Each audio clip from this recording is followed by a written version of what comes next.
My husband sneered. What are you going to do, divorce me? After I caught him with my own sister.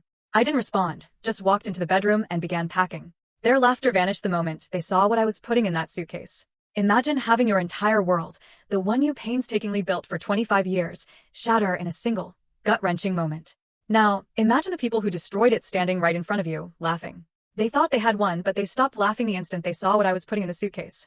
Let me take you back to that day. It started out painfully normal, you know? I left the office around 5 p.m., feeling that familiar satisfaction of a productive week. I'm a partner at an architecture firm I helped build from the ground up. The hours are long, but there's a real permanence to creating spaces where people will live their lives. It's a feeling of control, of being the architect of my own destiny. On the way home, I stopped at the gourmet market. Fresh pasta, a bottle of Chianti. Walter loved it when I made my bolognese from scratch. After 25 years of marriage, you learn that love often lives in those small things.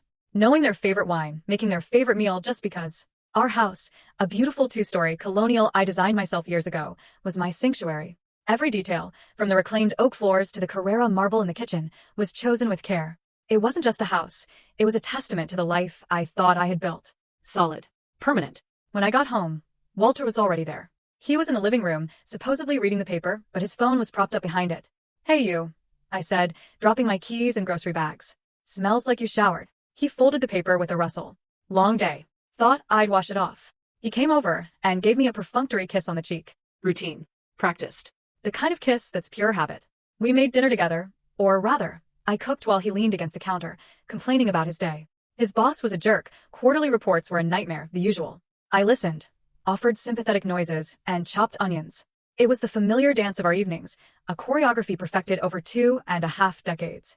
After dinner, we settled onto the couch. It was a plush, custom-made sectional in a soft gray fabric that had taken me 6 months to choose. I remember thinking about that, the absurd amount of time I'd spent on paint swatches and fabric samples, all to create this perfect, peaceful home. The gas fireplace was on, just for the ambience, its soft orange light flickering across the framed photos on the mantelpiece. Photos of our wedding, him so handsome and nervous. Family vacations to the Grand Canyon, our faces windburned and smiling. My younger sister, Brenda's college graduation, Walter and I beaming with pride. A whole life, captured in polished silver frames. I was 52, an age where you believe the foundation of your life is set in stone. You've weathered the storms, raised your hypothetical children, settled into the comfortable, predictable rhythm of a long marriage. You think you know the person sitting next to you better than the back of your own hand. I picked up a design magazine. Walter was on his phone. He was supposed to be looking up reviews for a new French restaurant to celebrate our 25th anniversary, a quarter century. It felt monumental, a milestone that deserved champagne and celebration. But he wasn't looking at restaurants. His phone buzzed. A low, discreet vibration from inside his pocket. He pulled it out, his movements just a little too quick, a little too guarded. He angled the screen away from me. A subtle shift of his body that screamed secrecy. It was a small thing, a tiny crack in the placid surface of our evening. But my architect's eye for detail, for things that are misaligned, caught it immediately. Then he smiled. It wasn't his usual smile. Not the tired, end-of-day smile he gave me, or the polite, thin-lipped smile for the neighbors. This was a secret smile. A private, lit-from-within smile that made his eyes crinkle at the corners. My breath caught in my throat. It was the one he used to give me when we were first dating, back when a simple text from me could make him light up from across a crowded room. Seeing that smile now, directed at a cold, glowing screen, it felt like a physical blow. A punch to the gut that left me winded. Another buzz. More smiling. He started typing with both thumbs, brow furrowed in concentration, completely and utterly absorbed. The world outside, that little rectangle of light, the crackling fire, the soft music playing, his wife of 25 years sitting 3 feet away, had ceased to exist for him. Find anything good? I asked, my voice sounding strained and artificially bright even to my own ears. He jumped, startled, as if he'd forgotten I was even in the room. He quickly locked his phone and set it face down on the cushion between us. Yeah. Just an old buddy from college, Mark, sent a funny meme about his kid. Something felt profoundly wrong. A cold knot started to form in my stomach. Walter's college friends were my friends, too. Mark always sent funny things to our old group chat, not to Walter personally in the middle of the night. But I let it go. You don't detonate a 25-year marriage over a text message. You tell yourself you're being paranoid, that it's your own insecurity talking. You tell yourself to trust him. So, I tried. I picked up my magazine, but the elegant blueprints and glossy photos just swam on the page. I couldn't concentrate. All I could see was that smile. That specific, intimate smile that no longer belonged to me. I watched him out of the corner of my eye. This man I had shared a bed with for over 9,000 nights. And for the first time in our life together, he felt like a complete and utter stranger. The silence in the room grew heavy, pregnant with all the things that weren't being said. The peaceful home I had designed to be my sanctuary suddenly felt like a stage set, fragile and fake. And I had the terrifying feeling that the curtain was about to come down. The knot in my stomach didn't go away. It stayed there through the night, a cold, hard lump of dread that made sleep impossible. I lay in our bed, listening to the sound of Walter's even breathing beside me, and felt a chasm opening between us. Every time he shifted in his sleep, I flinched. I replayed the scene on the couch over and over in my head, analyzing every detail, every nuance, trying to convince myself I had imagined it, that I had overreacted. But the image of that smile was burned into my mind. The next day, Friday, I tried to bury myself in work. I went to the office, sat in meetings about load-bearing walls and zoning variances. I went through the motions of my normal, structured life. But it was like watching a movie of someone else's day. The little voice in the back of my head kept whispering, kept replaying that secret smile. I told myself I was being ridiculous. I was a grown woman, a partner in a successful firm, not some hysterical, insecure teenager. But the feeling wouldn't go away. That evening, the fragile peace I had tried to reconstruct was shattered for good. The evening started with a tense, almost suffocating normalcy. I suggested we order takeout, not having the energy to cook. Walter readily agreed, maybe a little too quickly. He seemed eager to keep things simple, to avoid any real conversation. We ate in front of the TV, watching some mindless sitcom, the sound filling the space where our own conversation should have been. After dinner, I was in the kitchen rinsing the plates. Walter was leaning against the counter, scrolling through his phone again. The same posture, the same intense focus. I tried to ignore it. I told myself it didn't mean anything. His phone buzzed. A loud, clear notification sound this time. He'd left the volume on. He set it face down on the granite countertop, the screen dark, and said, "I'm going to grab that bottle of red from the pantry, the good stuff."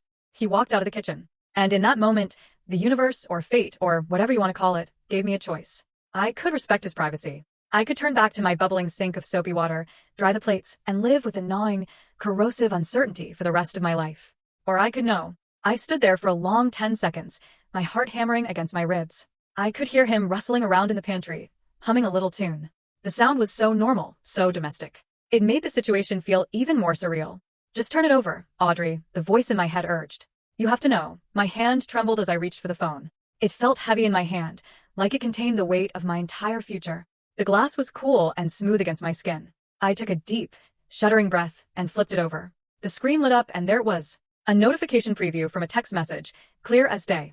My brain registered the words before it could process the horror. "Can't stop thinking about last night. You were amazing." For a split second, my mind reeled, trying to make sense of it. An affair? He was having an affair. The pain was sharp, immediate, a white-hot poker to the chest. But it was the name below the message that made the world stop spinning. The name that turned the sharp pain into a soul-crushing implosion that vaporized everything I thought I knew. It wasn't a name I didn't know. It wasn't some stranger, some coworker, some random woman I could hate from a distance. The name was Brenda. My sister. My baby sister. The little girl whose scraped knees I had bandaged. The awkward teenager I had coached through her first date.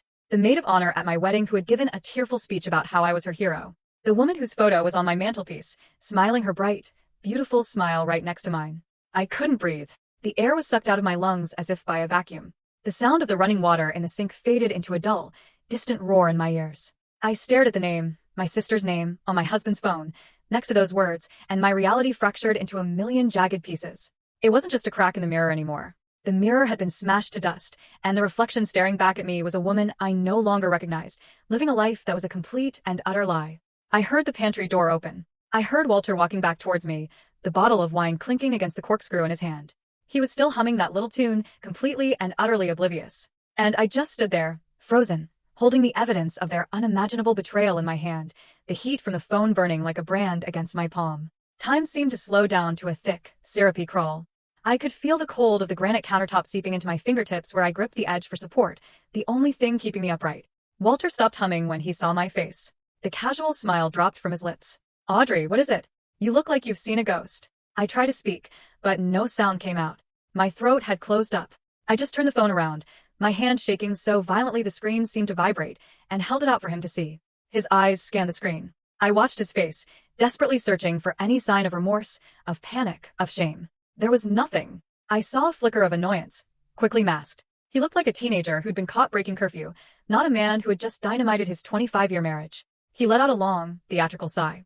"Look, it's not what you think." The sheer, insulting weakness of that cliché, the most pathetic line in the cheater's handbook, finally broke my paralysis. "Not what I think."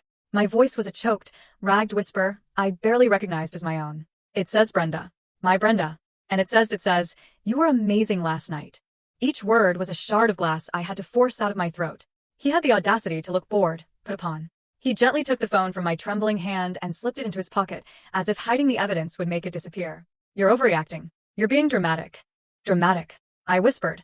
Just then, the back door clicked open, and in walked Brenda. She was carrying a bag from a local bakery, a bright, cheerful smile on her face. "Hey, I was in the neighborhood, and thought I'd bring dessert. They have that lemon tart you love, Audie." She used my childhood nickname, and the sound of it on her lips now was a desecration. Her smile faltered as she took in the scene. She looked from my ashen face to Walter's tense posture. A quick, calculating glance passed between the two of them, and in that single, fleeting glance I saw everything. There was no surprise, no confusion, just recognition. She knew. Of course she knew. She wasn't an innocent party caught in the crossfire. She was the other combatant. I looked at my little sister, the woman whose secrets I had kept, whose tears I had dried, whose life I had celebrated as if it were my own. "Brenda," I whispered, the name tasting like ash and poison in my mouth. She didn't even try to deny it. She leaned against the doorframe, setting the bag with the tart on the floor. A slow, smug little smirk played on her lips. She looked at Walter, and he looked at her, and a silent, triumphant conversation passed between them. And then it happened. The thing that broke me. The thing that killed the last shred of hope in my heart. Walter started to laugh. It wasn't a small, nervous chuckle. It was a full, deep-bellied laugh. A laugh of pure, unadulterated mockery. Of relief that the secret was finally out. Brenda joined in a high, tinkling laugh that sounded like breaking glass. They stood there in my kitchen, my husband and my sister, laughing. Laughing at my pain. Laughing at the utter destruction of my world.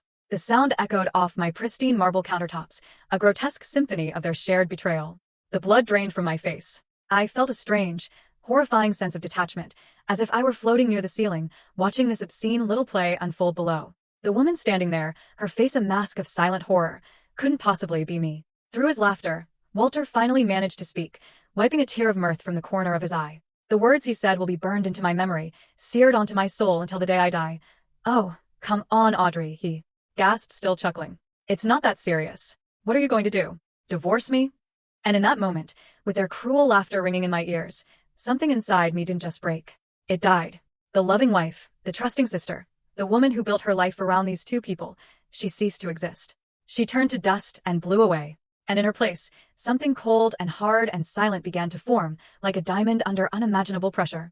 I didn't scream. I didn't cry. I didn't throw the heavy cast iron skillet at his head, though the image flashed through my mind with vivid clarity. I just stood there, a hollowed-out shell. The laughter eventually died down, sputtering out into awkward silence when they realized I wasn't reacting. They looked at me, a little confused now, their shared amusement giving way to a flicker of uneasy uncertainty. "Audrey, say something," Walter said, his tone still light, but with an underlying edge of command. He was used to me reacting to us talking things through.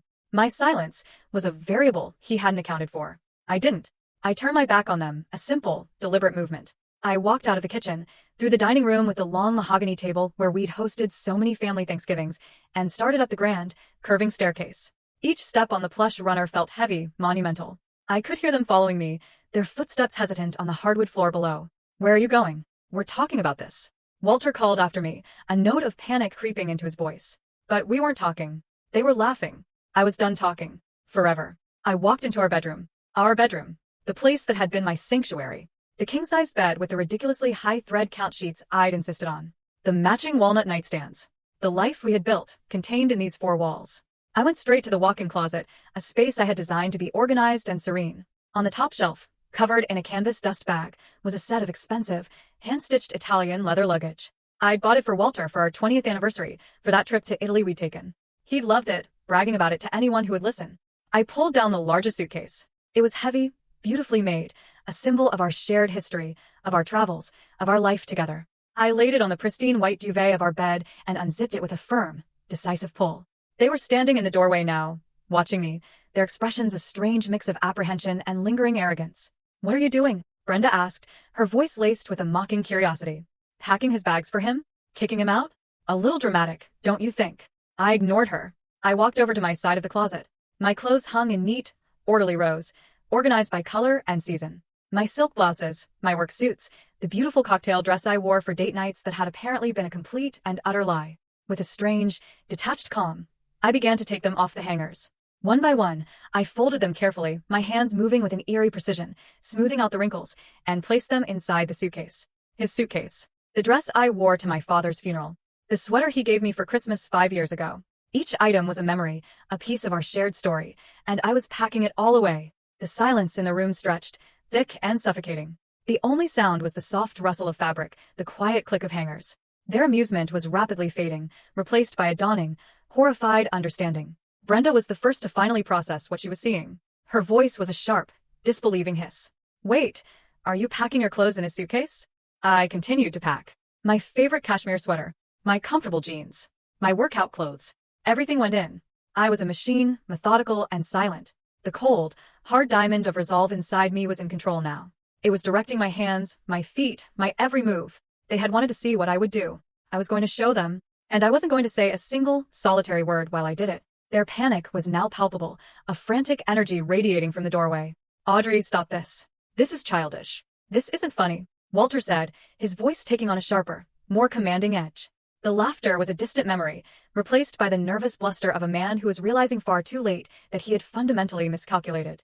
He had assumed tears, arguments, maybe a plate thrown against a wall. He had not anticipated this cold, silent, methodical dismantling of their life. I ignored him. After packing my essential clothes, I walked into the expansive master bathroom. I grabbed my toiletries from the marble vanity, my expensive face cream that he always complained about the cost of, my Chanel perfume he'd bought me for my 50th birthday, my electric toothbrush. Everything went into a travel bag and then into the suitcase. They just stood there watching. Two useless statues of flesh and blood. My silence was a wall of reinforced concrete they couldn't penetrate. I zipped up the large suitcase with a final, satisfying tug and set it on the floor. Then I went back into the closet and pulled down the matching leather carry-on, the beautiful bag we'd used for weekend trips to wine country. Hello? Earth to Audrey. Are you seriously giving me the silent treatment? Walter's voice was getting louder, bordering on a shout. So, I messed up. It's a big deal. I get it. But you don't just do this. You don't throw away a family. Our family, I thought as I started packing my shoes.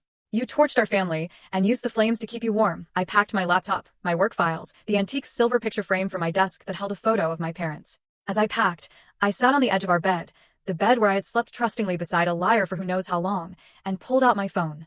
My fingers were surprisingly steady. Walter and Brenda exchanged a nervous glance. What are you doing on your phone now? Brenda asked, her voice shrill. I opened my banking app.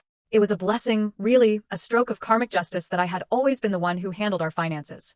I was the architect, the planner, the one who managed the investments and paid the bills. The house was in my name. I'd made the down payment with a small inheritance from my grandmother.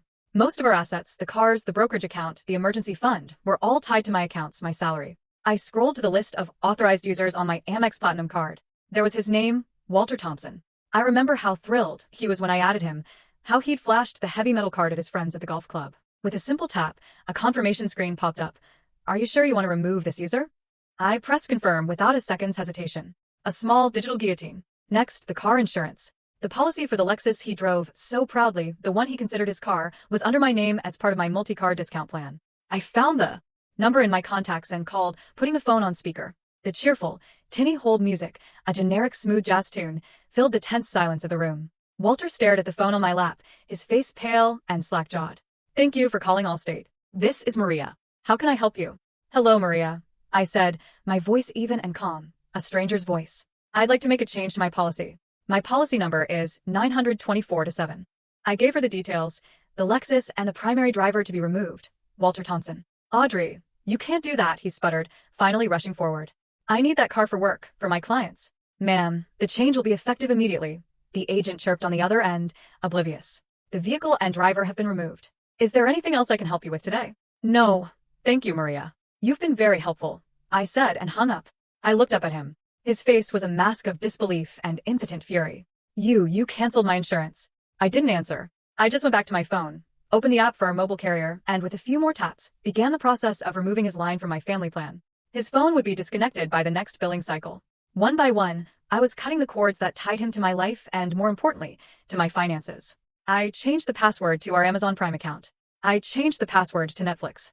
I logged into the smart home app and revoked his access to the security system. Small, digital acts of eviction. And with each tap, I felt a piece of my power returning. The look on their faces was a grotesque mixture of panic and sputtering indignation.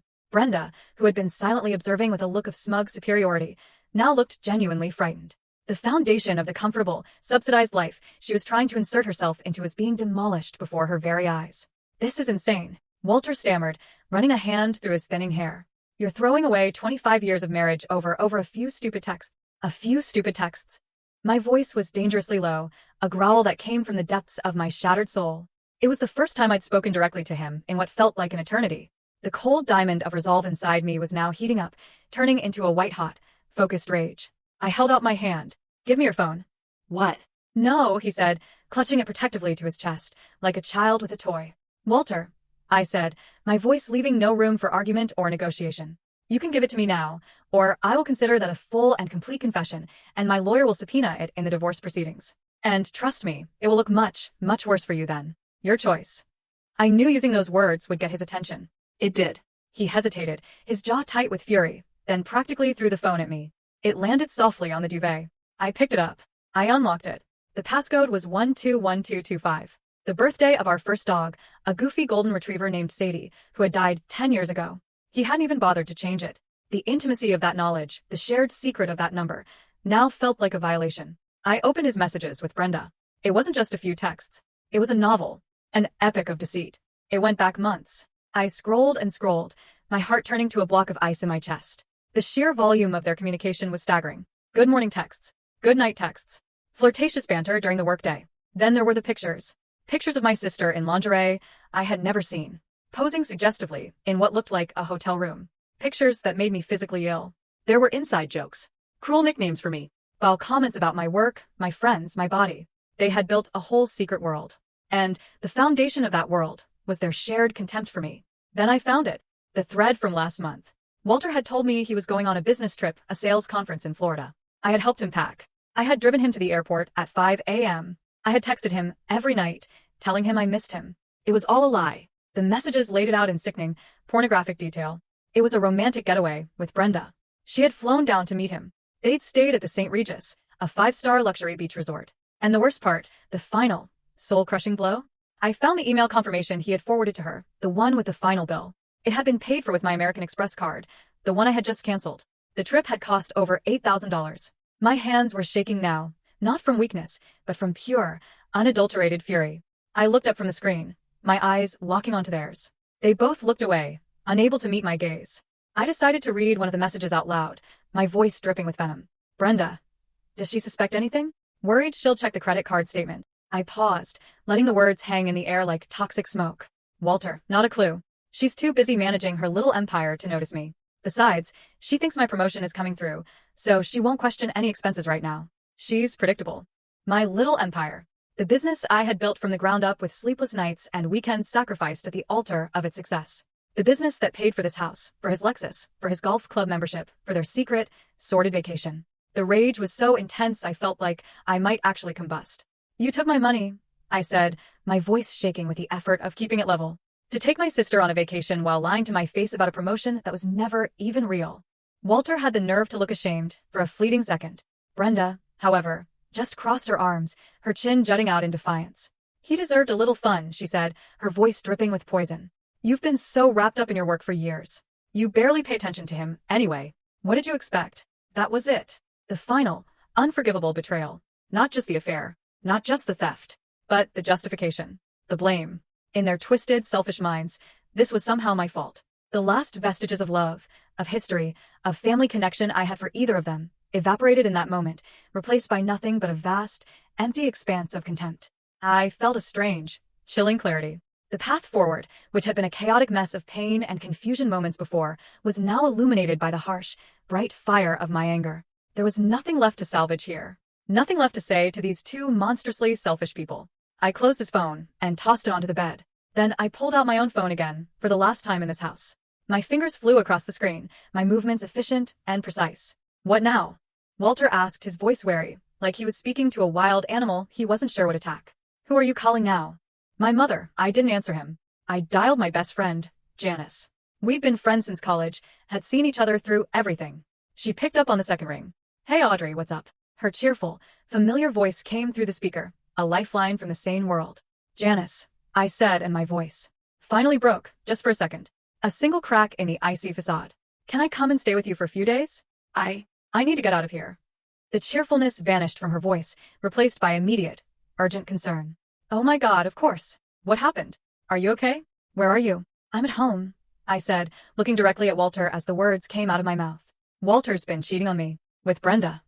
There was a stunned, horrified silence on the other end of the line. Then a string of curses that made me almost smile. That absolute bastard.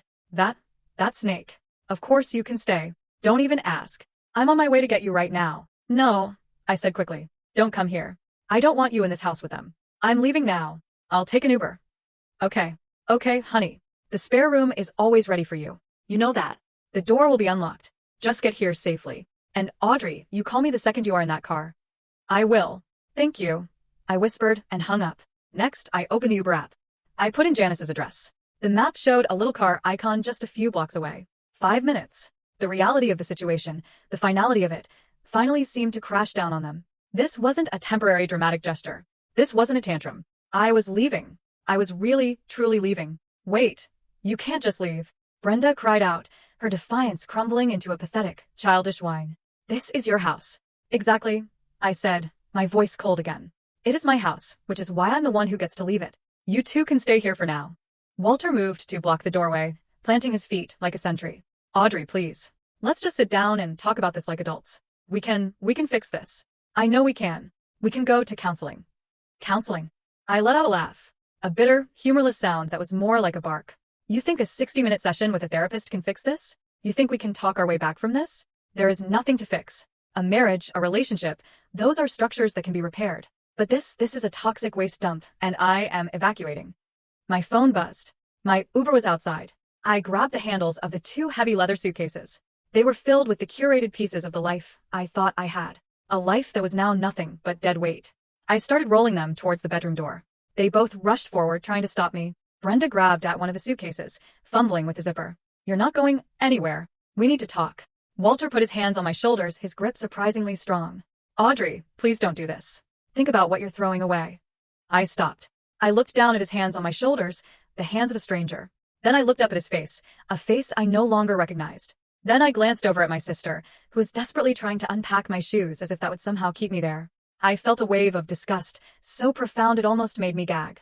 I shrugged his hands off me with a force that surprised even myself. I looked at both of them, these 2 people who had been the twin pillars of my universe. Now, just pathetic, selfish strangers standing in the wreckage they had created. You asked me what I was going to do, I said, my voice steady and clear and final. I'm going to live without either of you. And with that, I rolled my suitcases past them, down the grand staircase, and out the heavy oak front door of my house for the very last time. I didn't look back. I didn't dare. The cool night air hit my face like a slap, shocking me back into my own body. The Uber, a clean black sedan, was waiting at the curb, its engine humming quietly. The driver, a kind-faced man with graying temples and a gentle smile, got out immediately when he saw me struggling with the heavy bags. Here, ma'am, let me get those for you, he said, his voice soft. He expertly lifted the suitcases and settled them into the trunk. He must have seen the look on my face, the tear tracks on my cheeks, the tremor in my hands, because he didn't ask any questions. He just opened the back door for me and gave me a simple, sympathetic nod. The moment I slid into the back seat and the door clicked shut, the adrenaline that had been coursing through my veins for the past hour vanished as if a switch had been flipped. It left behind a hollow, cavernous emptiness that was almost worse than the rage. The car pulled away from the curb, and I watched my beautiful home, the one with the perfectly manicured lawn and the welcoming gas lights I'd had installed last year, recede in the darkness. My home, my sanctuary, and they were still in it. The thought was a physical violation. Then my phone, which I was still clutching in a white-knuckled grip, started to blow up. First, it was Walter. The screen lit up with his name and photo. A picture of us in Napa, smiling a lifetime ago. I stared at it, then pressed the red button to decline the call with a vicious jab of my thumb. A second later, a text message appeared. Audrey, pick up the phone. This is insane. You're behaving like a child. I ignored it. Then Brenda. Her name popped up and a fresh wave of nausea and betrayal rolled over me. I declined her call too. A string of texts followed, one after the other, a rapid-fire assault. You can't do this to us. This is your family you're walking out on. You are destroying everything with your selfishness. I was destroying everything? The sheer, breathtaking audacity of it all was almost impressive. The phone kept buzzing, vibrating against my leg, a relentless electronic tether to the 2 people I now despised more than anyone on earth. It felt like they were trying to pull me back, to drag me back into the toxicity and the lies through that little glowing device. Walter called again. This time, a voicemail notification popped up. Then Brenda. Then Walter again. I watched the screen light up with their names flashing in the dark car like warning signals. With 2 decisive taps, I found their contacts and I blocked them. The buzzing stopped. The silence in the car was suddenly deafening, broken only by the soft hum of the tires on the asphalt. And in that quiet, as the familiar streetlights of my neighborhood blurred past the window, it finally hit me. The full, crushing, tectonic weight of it all. 25 years of marriage, 50 years of sisterhood, gone. Vaporized in a single night of cruel laughter and breathtaking betrayal. I looked out the window at the blurry lights of other people's homes, other people's normal lives, and realized silent tears were streaming down my face again, the salt from them stinging the raw skin on my cheeks. I wasn't sobbing. It was a quiet, hopeless kind of weeping for a life that was now over, for a future that had been stolen from me. The driver glanced at me in the rearview mirror, his expression full of concern. "Everything all right, ma'am?" he asked softly. I couldn't find my voice to answer, so I just nodded, a pathetic little jerk of my head. Then I whispered, mostly to myself, a promise to the broken woman reflected in the window. "It will be." And in the quiet of that car, with my whole world packed into a suitcase that wasn't even mine, I felt completely and utterly alone. The first night at Janice's was a blur of shock and exhaustion. She met me at the door, wrapped me in a huge hug, and didn't let go for a full minute. She didn't press me for details, didn't ask 1,000 questions. She just guided me to her spare room, a cozy, safe space, and brought me a cup of tea and a Xanax. I think I slept, but it was a restless, dream-filled sleep, haunted by the sound of their laughter. I woke up on Saturday morning feeling like I'd been in a car crash, every part of me aching. But the cold core of resolve inside me was still there. It had hardened overnight into something unbreakable. Janice was my rock. She sat with me at her kitchen table while I stared into a coffee cup. And when I was ready, she didn't offer platitudes. She offered a plan. "Okay," she said, her voice firm. "What's the first step?" "A lawyer," I said, my own voice surprising me with its steadiness. "Not just any lawyer. The best, most ruthless divorce lawyer in the city." Janice nodded, already typing on her laptop. "I know a guy. They call him the Shark. He handled my cousin's nasty divorce." By 9 a.m. on Monday morning, I was sitting in the sterile, overly air-conditioned office of Mr. Arthur Henderson, a man with a shock of white hair, piercing blue eyes, and a reputation for being a shark in a $3,000 tailored suit. I needed a shark. The office was on the 40th floor, with a panoramic view of the city I had helped build. I felt a small, grim sense of irony. I told him everything. I laid it all out on the polished surface of his mahogany desk. The 25-year marriage. The fact that I was the primary earner, with documentation to prove it. The house in my name, purchased with my inheritance. I explained the financial entanglement, the cars, the accounts. Then I told him about Walter and Brenda and the events of Thursday night. I had saved the texts from their friends and the unblocked numbers. I played him the voicemail messages they had started leaving, a pathetic, chaotic mix of feigned remorse, angry accusations, and desperate pleading. Mr. Henderson listened patiently, his face impassive, occasionally jotting down a note on a yellow legal pad. He didn't interrupt. When I finally finished, my throat raw, he took off his gold-rimmed glasses and polished them slowly with a silk cloth. "Well, Audrey," he said, his voice calm and deeply reassuring. "This is a mess. A heartbreaking, despicable mess. But from a legal standpoint, it's remarkably clean." He confirmed what I already suspected. Since I was the sole owner on the deed to the house, Walter and Brenda were, in legal terms, tenants at will with no lease. They were my guests, and their invitation had been well and truly revoked. "We will begin the divorce proceedings immediately, citing adultery with extreme prejudice," he explained, his voice crisp and professional. "We will also file for an emergency order to freeze all joint assets, though it sounds like there are very few. And most importantly, we will serve them with a formal, legally binding eviction notice. They will have 30 days to vacate your property. If they refuse, we will have them removed by the county sheriff." The words felt both terrifying and empowering. Eviction. Sheriff. This was real. This was the mechanism of my freedom. He drafted the papers right there, his paralegal flying into action. The formal notice was dispatched with a process server that very afternoon. I paid the extra fee to have it served immediately. I pictured the scene, a stern-looking stranger showing up at the door of my beautiful house and handing them the crisp, cold legal documents, demanding they leave. Their reaction was immediate and nuclear. My phone, which had been blissfully quiet since I blocked them, started vibrating with notifications from unknown numbers and newly created email addresses. They had resorted to new tactics to bypass my blocks. The emails were a torrent of rage and delusion. From Walter, using a new Gmail account. "An eviction notice? After everything I've given to this family? After all the support I've given your career? You'll be hearing from my lawyer. You can't just throw me out on the street. I have rights." From Brenda, from an equally new account. "You are a cold, heartless monster. I am your sister.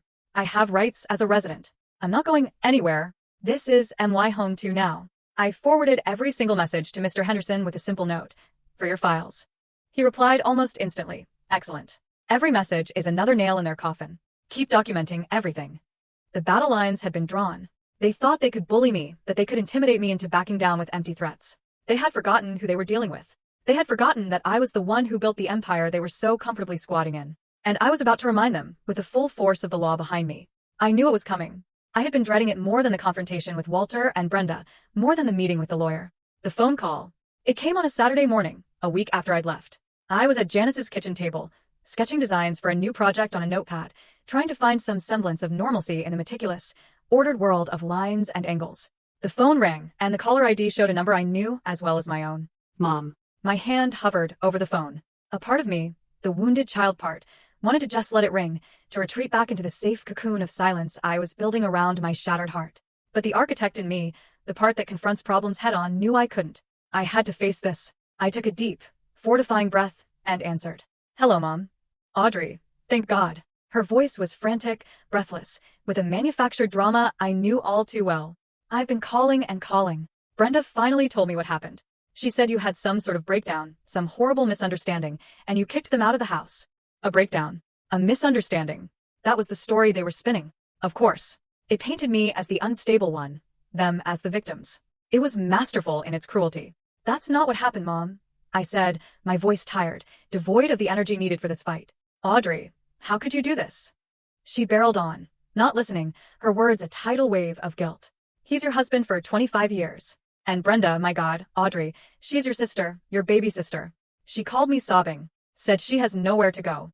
You can't just throw your own sister out on the street. The injustice of it all was like a physical blow. The fact that her first concern was for the perpetrator, not the victim. Mom, I said, my voice getting colder. Did they tell you why I left? Did they tell you that I found them together? That they've been having an affair for months behind my back in my house, spending my money? There was a pause, a short, telling silence. I could hear her taking a shaky breath. Well, she finally said, her voice softer, but still laced with reproach. Brenda said it was a mistake. A terrible, terrible mistake. She feels awful. People make mistakes, Audrey.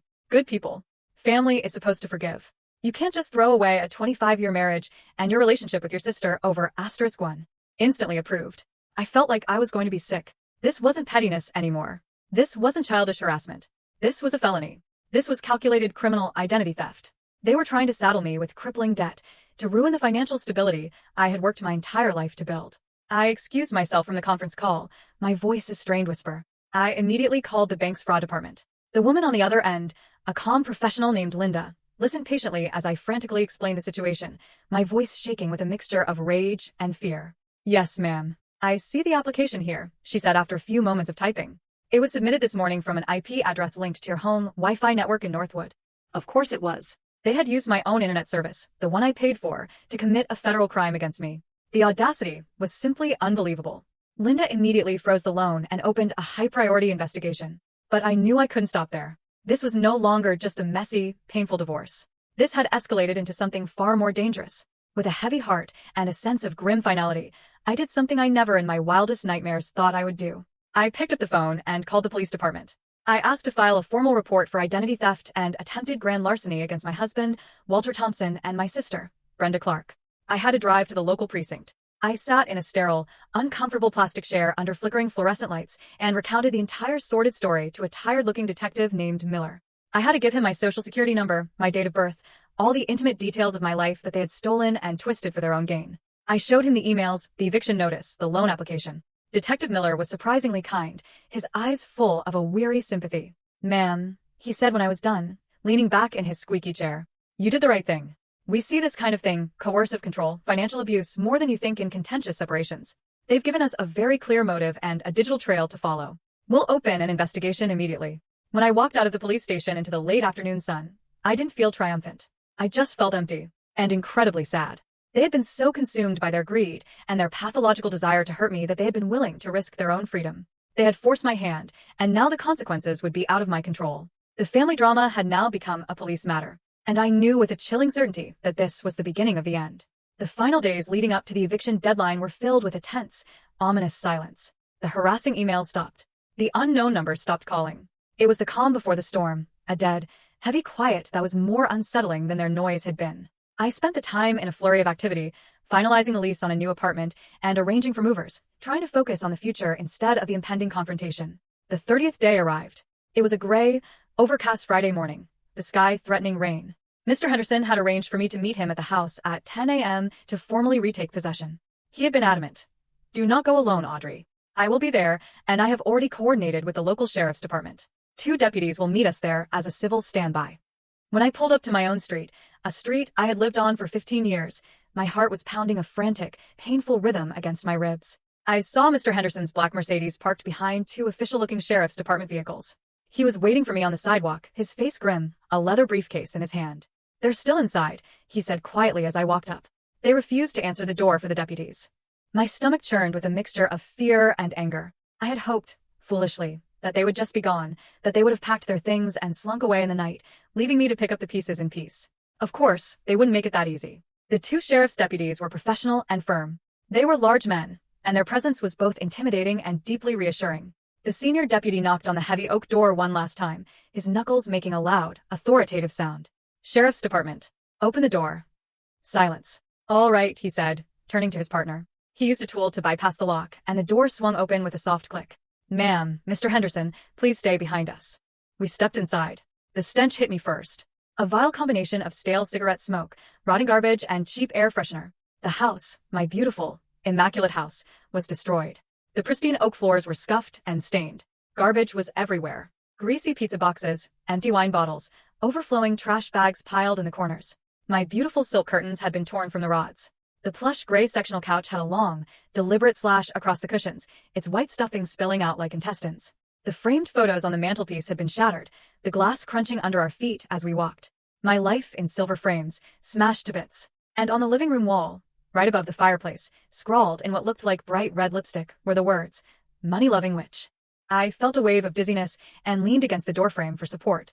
This wasn't just a mess. This was malice. This was a deliberate, hateful act of desecration. We found them in the master bedroom, sitting on the edge of the bare mattress, which was also stained. They were surrounded by a few hastily packed bags. They looked pathetic, defeated. Their once beautiful clothes were rumpled, their faces pale and drawn. The arrogance was gone, replaced by a sullen, childish resentment. "You need to vacate the premises immediately," the senior deputy said, his voice booming in the trashed room. Walter just stared at the floor, refusing to look at me. But Brenda, my sister, looked up, her eyes filled with a venomous, unadulterated hatred.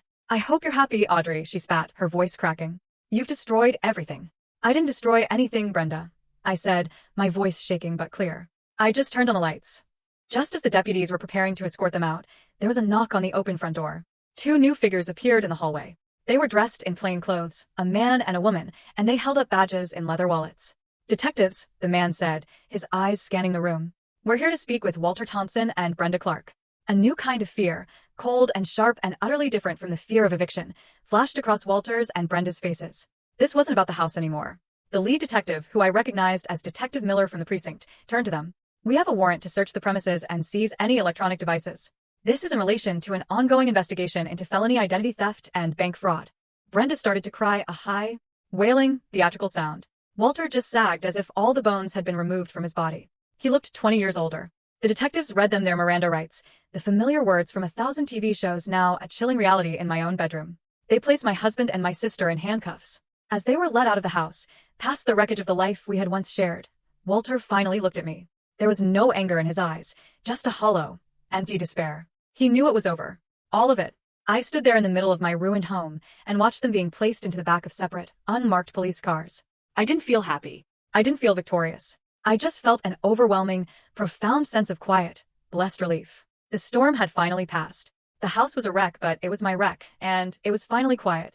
The months that followed were a painful, methodical process of cleaning up. There was the physical cleanup, which required a professional crew who specialized in biohazards and property damage. It took weeks. There was the legal cleanup, which involved endless meetings with Mr. Henderson, insurance adjusters, and the district attorney's office. And then there was the emotional cleanup, the hardest part of all, which is still ongoing. The legal case against them was a slam dunk. The detectives found the loan applications and a host of other incriminating evidence on Walter's laptop, which had been seized from my bedroom. Faced with irrefutable digital evidence, both he and Brenda took a plea deal to avoid a longer, more public trial. They avoided prison time, a fact that initially angered me, but Mr. Henderson helped me see it differently. "A trial would have been a circus, Audrey," he'd said. "This is cleaner, and the consequences are still severe." He was right. They were each sentenced to 5 years of probation, ordered to pay restitution for the damages to the house, and had to complete 500 hours of community service. They both now had felony criminal records. Their professional and personal lives were in ruins. Walter was fired from his job. Brenda's nursing license was put under review. They had become pariahs. The divorce was finalized quickly and quietly thanks to their criminal actions and the mountain of evidence of adultery and financial abuse. Walter got nothing. The house, the savings, the investments, my 401k, my pension, they were all protected as my premarital assets and personal earnings. He walked away with his clothes, his debt, and his criminal record. Last I heard from a mutual acquaintance, he was living in a cheap rental apartment across town, working a low-level sales job selling office supplies. Brenda's fate was in some ways even sadder. Our mother, finally forced to confront the ugly, undeniable truth, was devastated. She tried to support Brenda, but their relationship, already strained, fractured under the weight of the shame and disappointment. Brenda lost most of her friends who were horrified by what she had done. She moved 2 states away to live with an aunt, trying to escape her ruined reputation. We have not spoken a single word since the day she was arrested. Sometimes I wonder if I'll ever hear from her again. As for me, I couldn't bear to stay in that house. I couldn't sleep in that bedroom or cook in that kitchen. It was tainted with too many bad memories, stained by their betrayal. I had the professional crew restore it to its former beauty.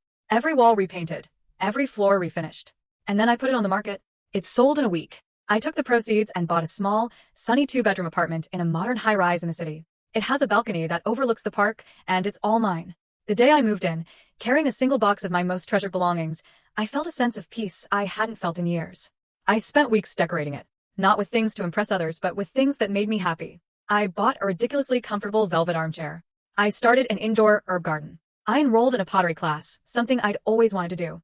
My first few creations were lopsided and ugly, but the feeling of the cool, wet clay spinning in my hands, of creating something new from a lump of earth, felt like a powerful metaphor for my own life. One day, I was cleaning up the last few boxes from the move, and I found them, tucked away in the back of the storage unit, the expensive Italian leather suitcases I had bought for Walter all those years ago, the ones I had used to pack my things on that terrible night. I stood there for a long time just looking at them, these symbols of a life and a love that had been a lie. I didn't hesitate. I dragged them down to the building's large dumpster and threw them in, one after the other. They made a satisfying thud as they hit the bottom. The next day, I went out and bought myself a brand new set of luggage. It was lightweight, durable, and a beautiful, vibrant shade of sapphire blue. It was mine. My life is smaller now and much quieter, but it's real. It's honest. And it's entirely my own. Last week, I booked a trip. A solo trip.